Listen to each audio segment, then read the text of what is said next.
ഭക്തിയിലുള്ള പുരോഗതിയും സംതൃപ്തിയും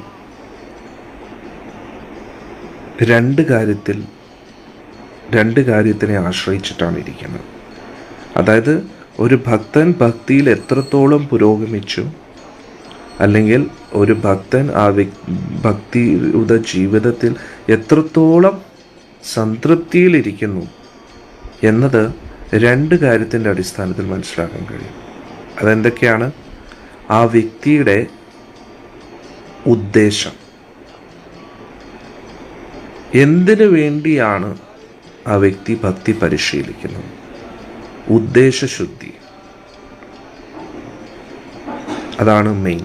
അതുകൊണ്ടാണ് അഹേതുകി എന്ന് പറയുന്നത്. എന്തിനു വേണ്ടിയാണ് നാമം ജപിക്കുന്നത്, എന്തിനു വേണ്ടിയാണ് സേവനം ചെയ്യുന്നത്, ആ ഒരു ഉദ്ദേശം എത്രത്തോളം നിസ്വാർത്ഥമാകുന്നു അത്രത്തോളം ആ വ്യക്തി ഭക്തിയിൽ പുരോഗമിക്കുന്നു, അത്രത്തോളം ആ വ്യക്തി സംതൃപ്തിയിലാകും. രണ്ടാമത് എന്താണ്?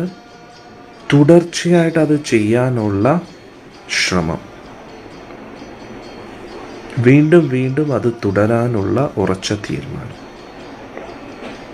ഇത് ഈ രണ്ട് കാര്യത്തിൽ നിന്നുമാണ് ഒരു ഭക്തിയിൽ ഒരു വ്യക്തി എത്രത്തോളം പുരോഗമിച്ചു എന്ന് നമുക്ക് മനസ്സിലാകുന്നത്.